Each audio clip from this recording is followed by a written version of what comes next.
Assalamualaikum warahmatullahi wabarakatuh. Bismillah, alhamdulillah, wassalatu wassalamu ala rasulillah Sayyidina wa maulana Muhammad ibn Abdillah wa ala alihi wa ashabihi wa mawalah. Wa la hawla wa la quwata illa billah. Subhanaka la ilma lana illa ma'allamtana innaka antal alimul hakim. Rabbi shrah li sadri wa yassir li amri wahlul 'uqdatam min lisani yafqahu qawli bi rahmatika ya arhamar rahimin, amma ba'du. Ma'asyiral muslimin wal muslimat, Bapak Ibu jamaah salat maghrib Masjid Nasional Al-Akbar Surabaya beserta seluruh pendengar, pemirsa dimanapun berada, rahimakumullah. Kita bersyukur bahwa malam ini kita semua masih diizinkan Allah untuk hadir kembali di masjid yang kita cintai, melaksanakan sholat berjamaah. Mudah-mudahan kita semua menjadi hamba-hamba yang istiqomah. Dan hari ini kita berada di majelis ilmu untuk bersama-sama belajar bagaimana menata hidup lebih baik lewat pengajian kitab Nasaihul Ibad. Mudah-mudahan Allah melimpahkan kepada kita ilmu yang manfaat. Al-Fatihah. A'udzubillahi minasyaitonirrajim. Bismillahirrahmanirrahim. Alhamdulillahi rabbil alamin arrahmanir rahim maliki yaumiddin iyyaka na'budu wa iyyaka nasta'in ihdinas siratal mustaqim siratal ladzina an'amta 'alaihim ghairil maghdubi 'alaihim waladdallin amin. Kita lanjutkan di maqalah yang ke-36, wal maqalatus sadisatu wassalasun. Adapun maqalah yang ke-36, An Luqman al-Hakim, dari Luqman al-Hakim. Namanya Luqman, julukannya al-Hakim,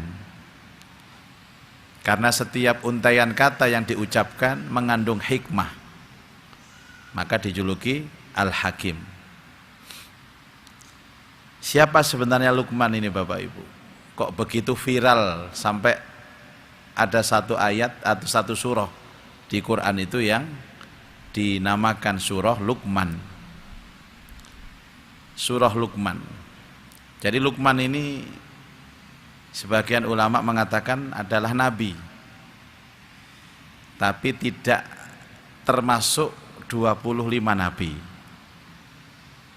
Ada yang mengatakan Luqman ini adalah hanya orang soleh saja. Dia hidup konon di zaman Nabi Musa alaihissalam. Ada yang mengatakan hidup di era yang lain.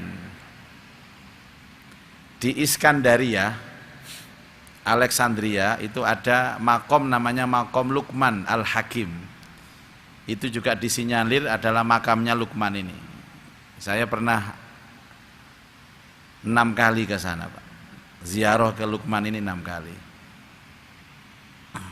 Itu di daerah Iskandaria, Mesir. Ada makomnya Nabi Daniel, juga ada Nabi Daniel. Itu satu komplek dengan makam Luqman al-Hakim. Wallahu alam, yang jelas Allah memberikan derajat yang mulia kepada Luqman ini, dan dijadikan Luqman sebagai ibroh dan percontohan bagi kita semua. Yang terkenal adalah Luqman ini seorang ayah yang selalu memberikan nasihat kepada anaknya. Wa idh qala Luqmanu libnihi wa huwa ya'idhuhu ya bunayya la tusyrik billah.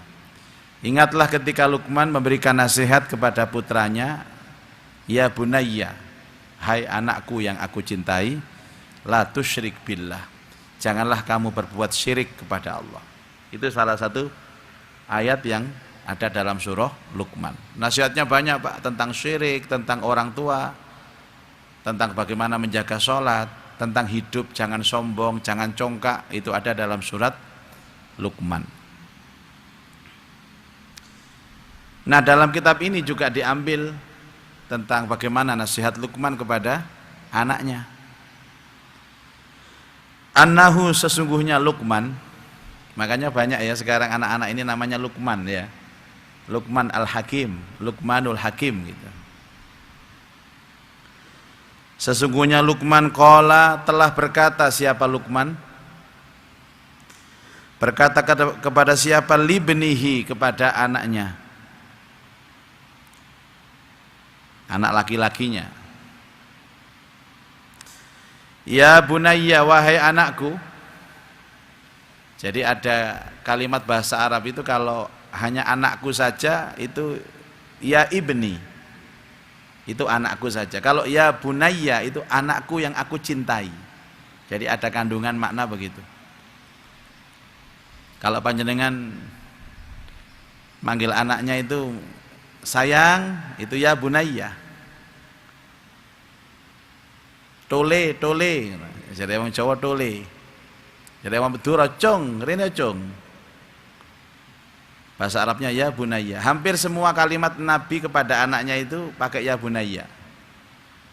Nabi Ibrahim ketika berkata kepada Ismail apa? Ya bunayya inni ara fil manam. Ya, Rabbi habli minas sholihin. Falamma balagha ma'ahu sa'ya qala ya bunayya. Berkata Ibrahim kepada Ismail, wahai anakku yang aku cintai, inni ara fil manam. Sesungguhnya aku melihat engkau di dalam mimpiku. Nah. Atau seperti kata-kata Nabi Nuh saat mengajak Kan'an untuk naik di atas perahunya dalam peristiwa musibah air bah tsunami. Walaupun anaknya durhaka itu Bapak Ibu, tapi Nabi Nuh masih mengekspresikan cinta kasih kepada anaknya. Ya bunayyarkam ma'ana. Anakku yang kucintai, ayo ikut sama bapak nak. Naik perahu nak, naik perahu. Gak gelem Pak. Qala sa'awi ila jabal ya'simuni minal ma. Mau Pak, melok kon rugi aku, males. Aku akan naik ke atas pohon, ke atas bukit, ke atas gunung. Aku akan selamat dari air bah tsunami ini. Dijawab oleh Nabi Nuh, qala la asimal yauma min amrillah illa marrahim. Nak, banyune tambah dukur, gak ono sing selamat iki. Kejaba wong sing disayang Allah, dicintai Allah. Ayo melok bapak ini lo. Moh, males. Ya itu. Akhirnya naik ke atas pohon, santap ambek banyu, jos, langsung lugur, kelelep di depan matanya ayahnya sendiri. Nangis Nabi Nuh Pak. Masih anak model koyok ngono yo, ditangisi ambek Nabi Nuh. Akhirnya ngomong nang Allah, qala ya Rabbi inna bni min ahli wa inna wa'dakal haq wa anta ahkamul hakimin. Ya Allah, masih arek ndablek ngoten, arek gak genah ngoten nggih anakku kula ya Allah. Nyuwun tolong jenengan, tolong keadilan panjenengan ya Allah. Niku sak ndablek-ndableke anak wong tuwa lho sik sayang. Ambek Allah langsung di-cut Pak. Innahu laisa min ahlik, innahu amalun ghairu sholih. Dia itu tuh anakmu Nuh, dia sudah berbuat yang tidak baik. Wis culno ae, gak apa-apa, gak penting itu, kudu anakmu itu. Cara kene culno ae, gawe maneh. Tapi gak ono kalimat kaya ngono. Niku kula dhewe sing ngomong. Ya bunayya, hai anakku, innan nasa, sesungguhnya manusia iku salah satu aslas, 3/3, terbagi menjadi 3/3. Manusia itu ada 3 nak, di dalam tubuh manusia itu dibagi 3. Sulusun yang 1/3 lillah, untuk Allah. Wasulusun yang 1/3 lagi linafsih, untuk dirinya. Wasulusun dan sepertiga lidudi untuk rayap. Dud itu hewan yang menggerogoti manusia itu loh Pak, nanti di alam kubur, sehingga manusia itu rusak, kulit-kulitnya ini habis, tinggal tulang belulang, itu dud namanya. Dud itu semacam rayap. Jadi 3/3, sepertiganya untuk Allah, sepertiganya untuk dirinya sendiri, sepertiganya untuk rayap. Fa'amma ma huwallah, fa'amma dan anapun ma apa-apa huwallah yang untuk Allah, apa yang sepertiga untuk Allah ini yang ada dalam diri manusia, faruhuhu, ruhnya untuk Allah. Ruh itu bagian terpenting dalam tubuh kita Bapak Ibu. Orang bilang itu roh, dan sampai sekarang ya orang belum bisa bagaimana mengartikan roh itu yang pas itu bagaimana Pak. Nabi pun ditanya tentang roh juga nggak bisa jawab. Yas'alunaka 'anir ruh qulir ruhu min amri rabbi wa ma utitum minal ilmi illa qalila. Mereka bertanya kepadamu Muhammad tentang ruh. Qul, jawablah, ar-ruhu min amri rabbi, ruh itu urusan Tuhanku. Wa ma utitum minal ilmi illa qalila, dan kamu tidak diberikan pengetahuan tentang ruh illa qalila, kecuali sangat sedikit sekali. Intinya apa? Intinya ruh itu adalah bagian terpenting dari dalam badan kita ya. Mungkin ada yang bilang itu nyawanya. Jadi orang nggak punya ruh berarti apa? Nggak punya nyawa. Berarti orang hidup. Orang mati. Kalau ada orang hidup nggak punya nyawa berarti mati, nggak punya ruh. Yang dicabut nanti itu ruh kita. Dicabut itu ruh kita. Dan ini milik Allah Bapak Ibu. Ruh ini untuk Allah. Makanya kalau panjenengan sholat, Allahu Akbar, kalau badannya takbir saja tapi ruhnya nggak ikut Pak, ya sholatnya tak ubahnya seperti olahraga, nggak bisa menikmati. Karena sesungguhnya yang ketemu Allah dalam sholat itu ruhnya, bukan badannya, bukan fisiknya, ruhnya. Ratu angel jane, ya napa niku? Masing-masing punya kadar sendiri-sendiri urusan sholat niku. Ada yang kata aneh khusyuk, ya khusyuk temenan ada.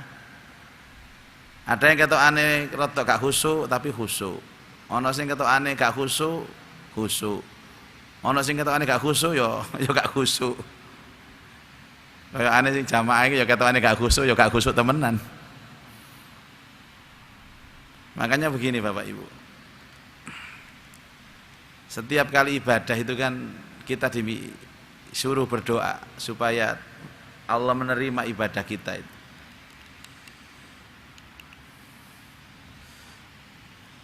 Begini Pak, walaupun panjenengan ini umpamanya Gus, sholatnya itu nggak standar ya, kan ada standar sholat itu. Tapi kalau Allah kersa nerima kan ya lumayan Pak. Tapi apa kira-kira Allah itu gelem nerima nek sholatnya gak standar? Napa jawabannya kira-kira? Ya tetap dua-duanya kita ikhtiarkan. Dua-duanya kita ikhtiarkan. Enggak standar itu apa sih Bapak Ibu? Setiap ibadah itu kan ada ilmunya, ada caranya yang diajarkan Rasulullah.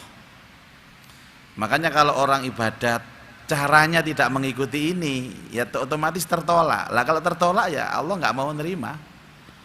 Oh nggak sesuai standar kok. Dipaksakan pun nggak bisa Pak. Karena orang itu yang nanti masuk surga itu orang yang pantas masuk surga. Nek gak pantas ya gak oleh. Gitu loh. Nanti malah ini gak pantas dipaksakan ya akhirnya rusak Pak. Nggih. Tak baleni, gak pantas dipaksakan akhirnya rusak. Pantes dadi ketua RT.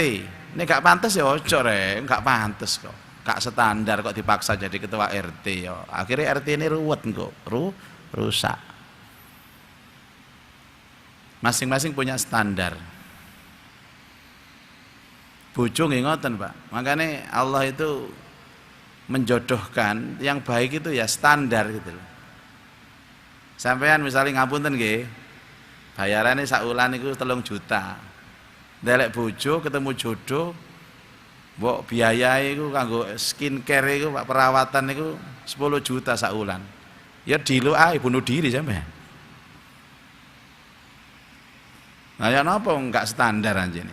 Makanya cari yang standar-standar lah. Enggak, itu bukan persoalan hebat atau tidak hebat. Memang Allah itu menetapkan itu pada porsinya. Contoh, nggih, ngapunten nggih. Ini masalah standar aja. Kula ceramah mriki. Kula kali sampeyan iki lak nggih padha to, Pak. Ya duwe lisan, ya duwe mripat, duwe kuping. Tapi yang standar ceramah di sini nggih kula. Coba sampean oper kula sing teng mriku sampean teng mriki, bingung sampean. Jadi masing-masing itu punya standar. Bukan persoalan kula niki lebih hebat kali panjenengan, mboten, sami. Cuman makom saya di sini. Nah sampean riko terus sampean teng mriki ya. Gak iso ceramah sampean, Pak. Ngelamuti mik iki sampean. Makanya kalau saya sebagai guru ngaji, gaji saya atau penghasilan saya 1 bulan standar, alhamdulillah bojo ya gak macem-macem. Sekai wedak sing rega 7,5 iku wis gelem. Niku wis digadhokno Allah ngoten niku. Makanya saya berkhayal-khayal yo. Ndelok TV sinetron ono artis, wah aku seneng ambek artis iki rek. Ya apa ya dadi bojoku ya. Ya gak iso Pak, sama gak standar dhek. Ya badhe menghayal tok sampean.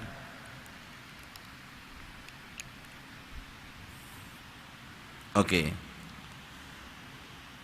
Itu yang untuk Allah.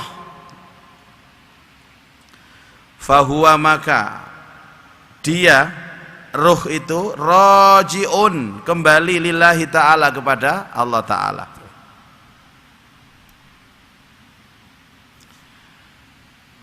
Wa amma dan adapun ma sesuatu huwa dia ma yang sepertiga lagi li nafsihi untuk dirinya. Apa untuk dirinya? Fa'amaluhu amalnya. Ruh untuk Allah, amalnya untuk dirinya. Makanya orang itu akan bisa mengambil manfaat apapun ya dari amalnya. Ini yang jarang disadari Bapak Ibu. Begini maksudnya Pak.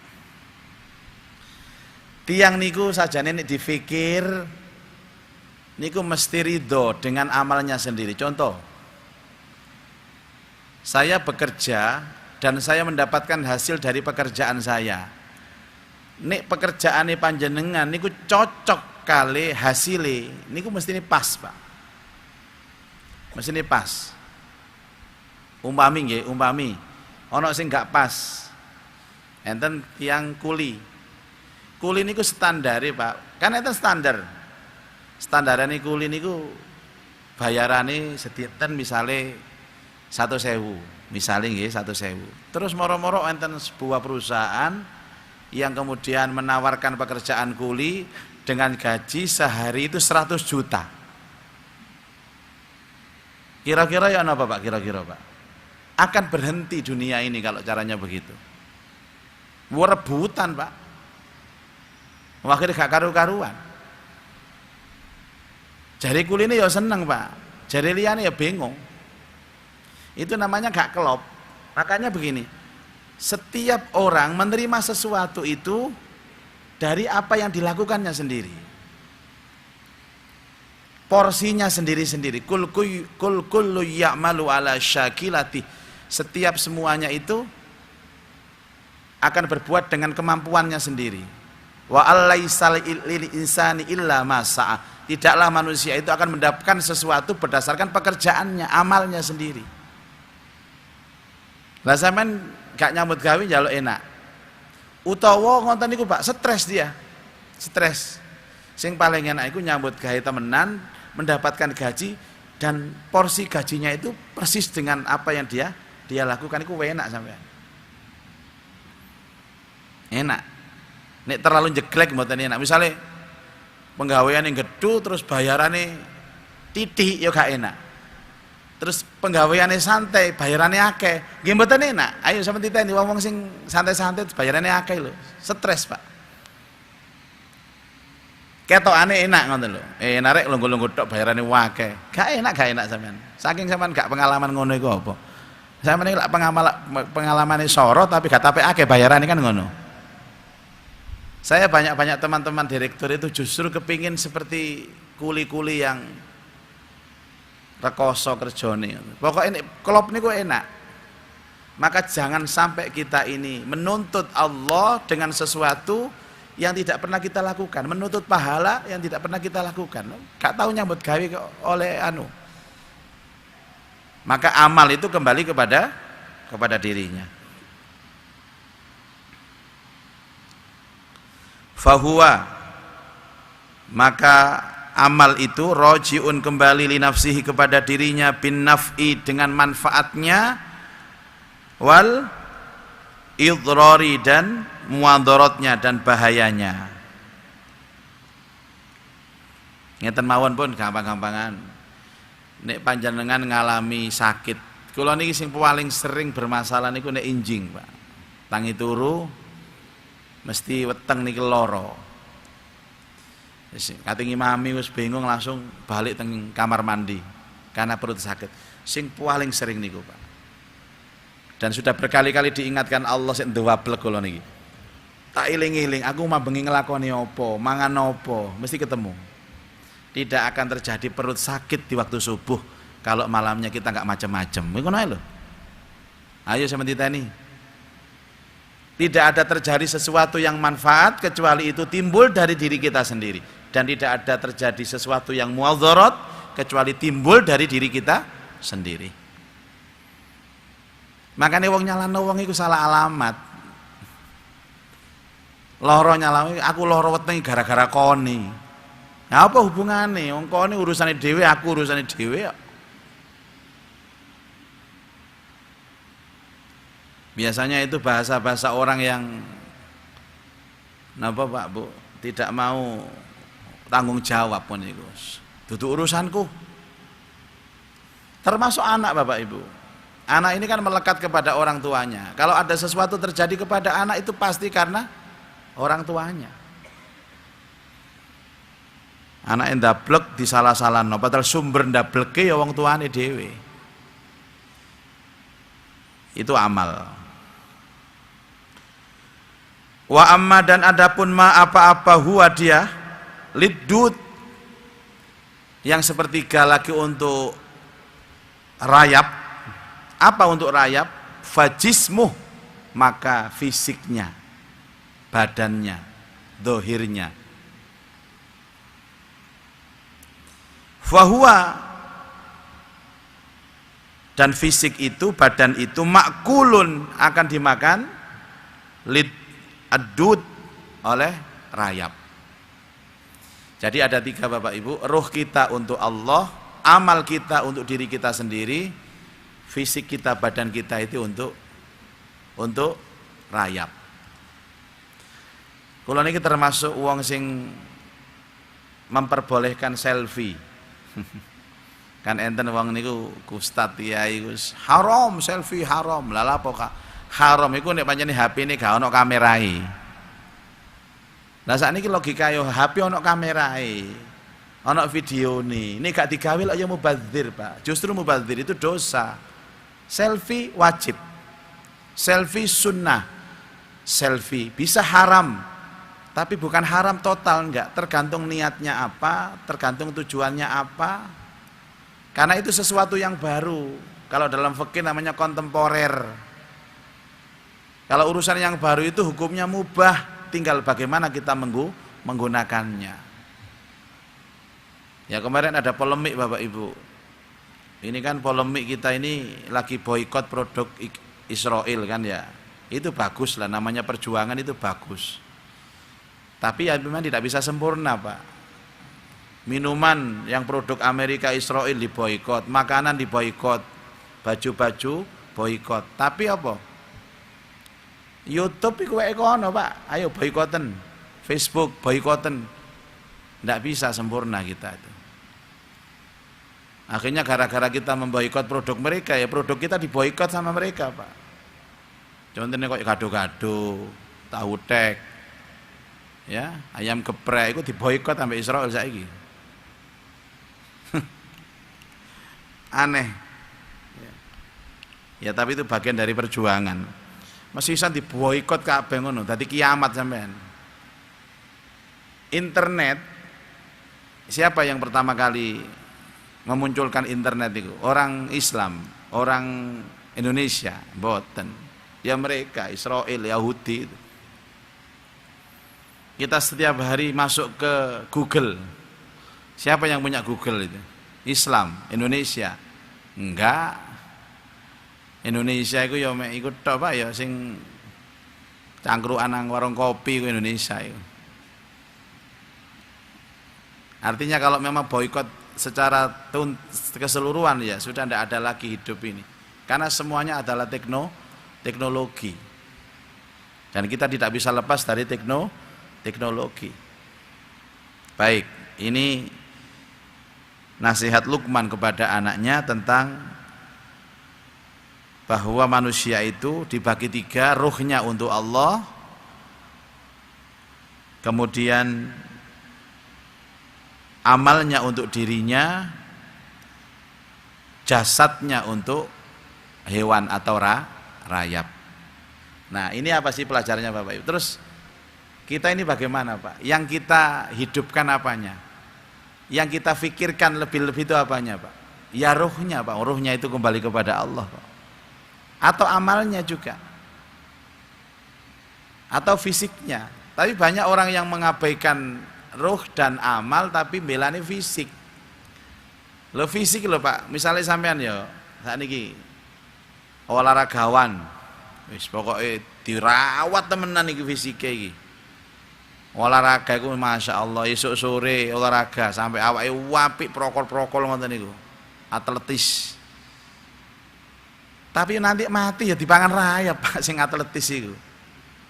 Dadi nek jasad iki masih sing apik, sing napa jenenge body fit ambek body sing ngeluyur itu padha ae nanti dimakan rayap.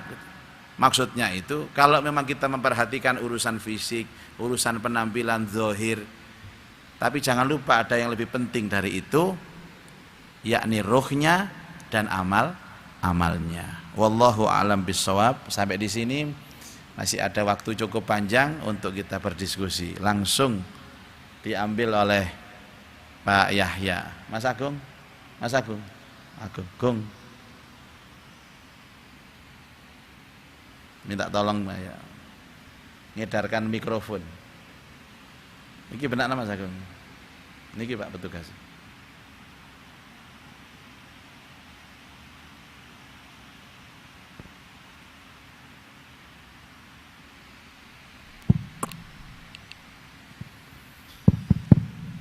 Assalamualaikum warahmatullahi wabarakatuh. Waalaikumsalam warahmatullahi wabarakatuh. Satu Yai, pertanyaan. Nggih Pak Yahya. Amalan biar sedikit, yang istiqomah itu lebih baik daripada amalan yang sekali-sekali. Mohon penjelasan. Amalan seperti apa yang bisa diistiqomahkan dan pahalanya besar? Mohon maaf. Terima kasih. Ya. Itu dawuhnya Rasul sallallahu alaihi wasallam, sebaik-baik amal itu sedikit tapi langgeng, sedikit tapi istiqomah. Dan istiqomah itu melahirkan karomah, melahirkan kemuliaan. Ini pelajaran hidup Bapak Ibu. Orang beramal itu mudah, yang berat itu rutinnya, istiqomahnya. Dan orang itu diciptakan oleh Allah memang dengan tahapan-tahapan, tidak instan, tidak simsalabim. Makanya orang mencapai kemuliaan itu harus melalui proses ini. Proses apa Bapak Ibu? Ya proses istiqomah ini. apapun itu. Dan itu dicontohkan oleh Allah dengan sholat. Sholat ini kan tidak banyak Pak.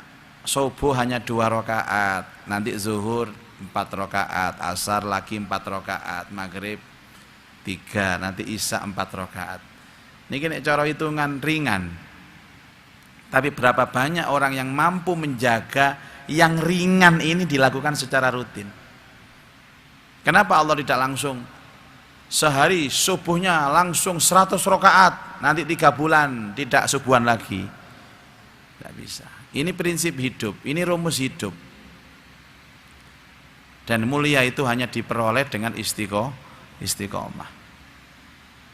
Berat Pak, malam saat tahajud 2 rakaat sajalah, 2 rakaat malam itu Pak.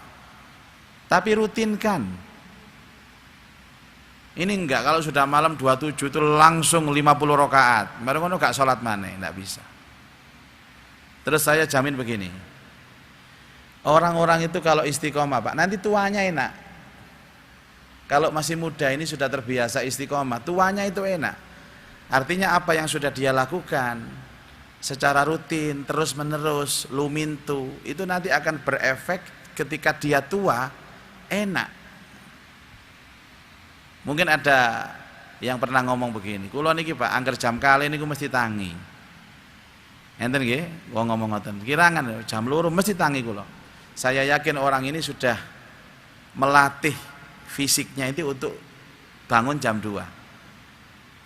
Setiap hari pertama kali ya Pak, pertama kali ya dia paksa jam 2 bangun, dia paksa lagi, akhirnya sudah mendarah daging rutin. Tuanya itu enak. Lah yang diharapkan oleh Nabi itu, ayo waktu muda ini kita paksakan untuk berbuat sesuatu, tidak usah yang terlalu berat. Dulu ada sahabat namanya Abdullah bin Amr bin As tanya kepada Rasulullah Shallallahu Alaihi Wasallam tentang puasa. Ya Rasulullah, bolehkah saya puasa setiap hari? Jangan, puasalah setiap Senin dan Kamis. Katanya Abdullah bin Amr, terlalu ringan Nabi. Tambahkan lagi, oke, tambahkan setiap bulan puasa 3 hari. Ya Ayyamul Bid 13, 14, 15. Itu setara dengan puasa setahun Pak. Ya, setara dengan puasa setahun. Wah, itu terlalu enteng Nabi, enteng. Puasalah sehari dan jangan puasa sehari. Ya. Namanya puasa Daud dan itu sebaik-baik puasa, dan jangan bertanya lagi. Itu artinya apa kan? Nabi tidak pernah ada amalan itu langsung berat, tidak ada. Pasti ringan, cuman rutin. Dan karakter sahabat itu mesti minta yang lebih berat daripada perintahnya Pak. Diperintahkan puasa Senin Kemis, jaluk nambah. Tambahin jaluk nambah. Beda sampai awak-awakan iki. Diperintahno mesti dinyang. Itu bedanya sahabat Nabi dengan sahabat Ustadz Muzaki yaitu. Coba lihat. Terus urusan ngaji Quran, bismillahirrahmanirrahim. Bolehkah aku menghatamkan Quran sehari sendirian? Jangan. Hatamkan Quran itu 3 hari sekali. Waduh, hatamkan Quran itu seminggu sekali. Kan begitu Pak. Terus masih kurang lagi, hatamkan 3 hari sekali. Kan begitu. Ini melatih kita supaya bisa menikmati hidup itu di waktu tua. Saya meniteni, orang yang masih muda itu melatih diri untuk istiqomah, yang ringan-ringan. Nanti kalau sudah sepuh itu enak. Kenapa nggak boleh berat? Supaya bisa dilakukan pada saat muda, di saat fisiknya masih kuat, dan juga masih dipertahankan amalnya dilakukan waktu tua. Karena ngelakoni ibadah niku waktu nom kali waktu sepuh niku siji Pak. Pak Yahya tasik nem nggih, napa pun sepuh Pak Yahya niki.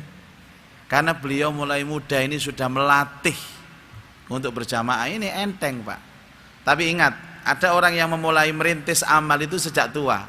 Wabot Bapak Ibu. Wabot sampean. pensiun lagi kepingin sholat, pensiun lagi kepingin ngaji. Kalaulah dia mau, tapi berat Pak, karena terapi amalnya tidak dilakukan sejak muda. Makanya Rasulullah mengatakan sebaik-baik amal itu sedikit tapi rutin. Semua perintah ini rata-rata sedikit tapi rutin. Wallahu alam bishawab. Iya, ada lagi Bapak Ibu. Assalamualaikum warahmatullahi wabarakatuh. Satu pertanyaan Pak Kiai, bagaimana kalau kita ketika sholat berjamaah di masjid dengan sholat sendiri di rumah, itu masih berbeda dari pakaiannya, dari lamanya sholat, dari pokoknya terburu-buru atau kecepatan sholatnya itu pripun gitu? Ya tandanya orang munafik. Berarti harus sama gitu. Orang yang beriman itu antara sepi dan ramai sama. Antara dilihat orang sama tidak dilihat orang ya sama, baik dari kecepatannya maupun dari bajunya.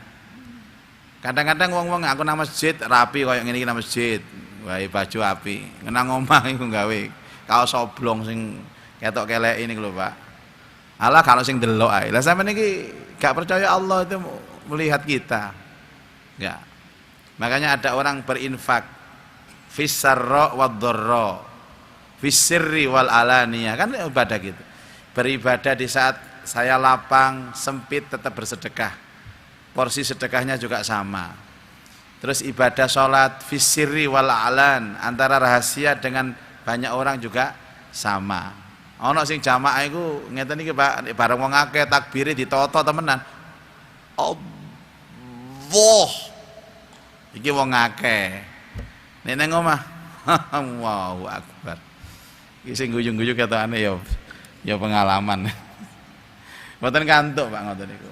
Ndak ada istilah salat sendiri itu berbeda dengan salat bareng. Jenenge salat itu gak ada urusan di rumah, urusan masjid, urusan salat itu ngadep nang ngene Allah. Jadi posisi fisik juga sama, posisi baju juga harus sama. Saya mengerti ayat ini. Innal munafiqina yukhadi'una Allah wa huwa khadi'uhum. Sesungguhnya orang munafik itu mengolok-olok Allah padahal Allah mengolok mereka. Wa idza qamu ila shalah, wong munafik niku kalau do salat qamu kusala. Nek salat sendirian cepet Pak. Males, kusala iku males. Wat koyo napa ayam mematuk jagung plek. Cok. Alasannya wis hafal dongane kan. Wa idza qamu ila sholati qamu, tapi nek salat bareng wong akeh yuraunan nas, riya, pamer, takbire ditoto, ngateke ditoto, sendakepe ditoto, masyaallah. Utawa nek disoting siji, nek gak disoting siji. Ya Allah. Sebentar lagi akan muncul Bapak Ibu. Orang-orang yang tidak biasa sedekah. Sing gak biasa ngekei sembako. Akhirnya utusannya coblos saya lah. Dilungkas itu muncul mana dilungkas ya. Jadi tidak ada perbedaan orang mukmin mau dia ramai maupun sepi, mau dalam keadaan sempit maupun longgar, semuanya dalam kondisi sempurna. Wallahu a'lam bishawab.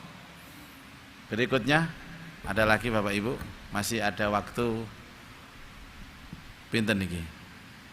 10 menit. Silahkan kalau ada yang mau bertanya. Kalau tidak ya tidak apa-apa. Monggo, sinten? Kalau ngerantos nih, gak ketok ya. Kalau tidak angkat tangan boleh angkat kaki Pak. Sinten sing? Oh nggih tepe. Assalamualaikum warahmatullahi wabarakatuh. Assalamualaikum warahmatullahi wabarakatuh. Pertanyaan saya, bagaimana kita ini membedakan antara pede, percaya diri. Yang kedua, ada orang menganggapnya terlalu pede juga sombong. Yang ketiga, maksud kita itu untuk pembelajaran kepada yang lain. Mohon penjelasannya Ustaz. Assalamualaikum Oke. warahmatullahi wabarakatuh. Assalamualaikum warahmatullahi. Semua itu harus disesuaikan dengan kondisinya, Pak ya. Disesuaikan dengan kondisinya. Pertama, semua itu harus dilakukan dengan cara yang pas sesuai dengan kemampuan. Contoh panjenengan ini diminta untuk khutbah misalkan. Panjenengan kan ngukur kemampuan awake dhewe niki. Biasanya ukurannya niku ya ukuran yang tahu diri kita. Contoh, kita ini pernah mondoknya mulai SD 6 tahun, tambah SMP 3 tahun, 9 tahun tambah SMA 3 tahun, mondok 12 tahun, Pak. Ternyata pondok Ramadan. Nggak, artinya nih benar-benar mondok. Terus ada orang yang minta kita khutbah. Terus sampean bilang, iya, insya Allah saya bisa Pak datang. Itu bukan sombong. Itu membangun percaya diri karena dia merasa mampu. Tapi nek sampean wis mondok gak tahu, ngaji seperti ini ndak pernah, baca Quran itu merasa belum lancar, belum teteh. Terus sampean ngomong, iya saya sanggup. Kok jenenge kepidian niku Pak jenenge. Kepidian. Jadi ada ukurannya. Tadi ada standarnya. Kalau kita sudah masuk standar itu, maka harus percaya diri, Pak. Malah menjadi orang yang sombong jika dia tahu tapi tidak mau untuk menampakkan dia tahu. Contoh ditanya sama orang, Pak nyuwun tolong Pak, niki enten persoalan jenengan paringi solusi, masukan ya napa kira-kira. Nyuwun ngapunten nggih kula mboten sumerap, nyuwun ngapunten. Padahal dia tahu, itu sombong, Pak. Wong ngerti ditakoni, gak gelem jawab. Supaya dianggap orang itu dia gak sombong. Ya justru sombong. Makanya yang paling pas adalah hidup dengan proporsional. Kula nggih ngapunten Bapak Ibu. Ditakoni masalah sesuatu yang saya bisa, ya saya jawab. Menjawab seperti itu ya wajib, bukan sombong. Tadi barusan sore ada tamu konsultasi, ya saya jawab. Tapi nek takon aku masalah matematika, masalah biologi, ya gak tak jawab, gak iso anjene. Nek tak jawab kemelinti niku jenenge. Terus ngeten lho Pak Baik. Orang itu sebenarnya tahu kalau dia mau bertanya kepada hati nuraninya. Di dalam sini tuh ada hati nurani. Gitu? Makanya begini. Nanti 2024 Februari itu Pak, ada pesta demokrasi. Tak jaluk sampean kudu pakai hati nurani. Ketemu nanti jawabannya siapa yang pantas untuk memimpin Indonesia itu, ketemu jawabannya. Pakai hati nurani.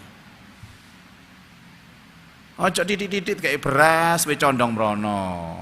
Dikai kopi condong mrono, dikai lengo condong mrono. Dikai amplop condong mrono. Jarine kiai-kiai, imanuhum fi amplofihim. Imannya di amplopnya. Gunakan hati nurani ini Bapak Ibu.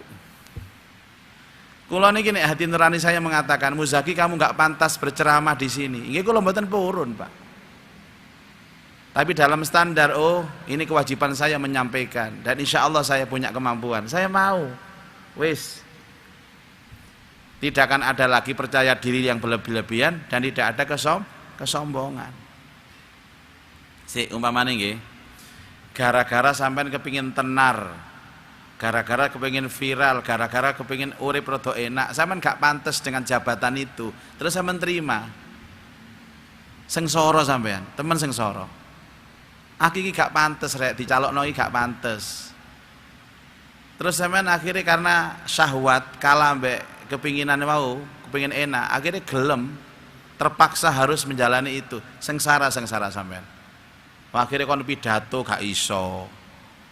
Diundang debat ya gak teko. Enggak aku nyeritakno sampean, gak nyeritakno wong liya. Karena kan nggak mampu gitu loh. Mestinya kalau sudah di sana ya harus siap. Ini jaluk mimpin tapi memimpin nggak mampu, ya aneh. Akhirnya rusak semua, dirinya sendiri juga rusak, nanti bakal yang dipimpin juga akan rusak. Pun nanti harus pakai hati nurani. Yang jelas kita itu punya patokan Bapak Ibu. 5 ini loh, saya mencekel temenan ini. Ini saya sarikan dari Quran ini. Cara milih pemimpin, wis apa ae gak ro. Gak nyebut-nyebut ngono aku, engko kena undang-undang ITE, kampanye di masjid enggak. Harus ada 5 yang jelas. Sampe rungokno buka kupinge sampai. Siji, jelas agamane. Wong sampeyan iki wong Islam kok. Loro, jelas turunan keluargane. Telu, jelas pendidikane. 4, jelas pengalamane. 5, jelas prestasi ini. Kira-kira Muzaki cocok nama mboten? Berhubung aku ati kan sing nyalokno ya percuma sama cocok ambek aku. Tak baleni maneh. Aku gak nyebut jeneng kok. Jelas agamane. Wong iki ibadah, pemimpin ini harus ibadah. Bagaimana pemimpin gak ibadah, Pak? Bagaimana mereka akan bertanggung jawab kepada kita rakyatnya, kepada Tuhannya aja mereka nggak mau bertanggung jawab. Harus ibadah. Nek iso sing iso maca Quran. Ya. Wis, nomor loro jelas turunane, keturunannya jelas. Kalau bisa turunan orang-orang yang soleh, turunan pahlawan, bagus. Ngono lho. 3, jelas pendidikane. Wong mimpin Indonesia sakmene kok lulusan playgroup iku lho sampeyan niku. Yang jelas lho pendidikane. Sejak nyanyi-nyanyi tok sampean. Jak joget tok. Ruwet. Terus jelas pengalamane. Harus pengalaman, Pak. Ya napa sih sampean niku. Jam terbang itu penting. Pengalaman mimpin ini, pengalaman di sini dan jelas prestasinya. Insya Allah kalau kita mendapatkan ini Bapak Ibu, Indonesia menjadi berkah dan makmur. Al-Quran bilang baldatun thayyibatun warabbun ghafur. Semoga Allah limpahkan kepada kita ilmu yang manfaat. Allahumma anfa'na bima 'allamtana wa 'allimna ma yanfa'una wa zidna ilman nafi'a. Allahumma rzuqna fahman nabiyyin wa hifdzal mursalin wa ilhamal malaikatil muqarrabin ya arhamar rahimin. Rabbana atina fid dunya hasanah wa fil akhirati hasanah wa qina adzabannar. Wa sallallahu ala sayyidina Muhammad wa alihi wa sahbihi ajmain. Walhamdulillahi rabbil alamin. Subhanakallahumma wa bihamdika asyhadu an la ilaha illa anta astaghfiruka wa atubu ilaik.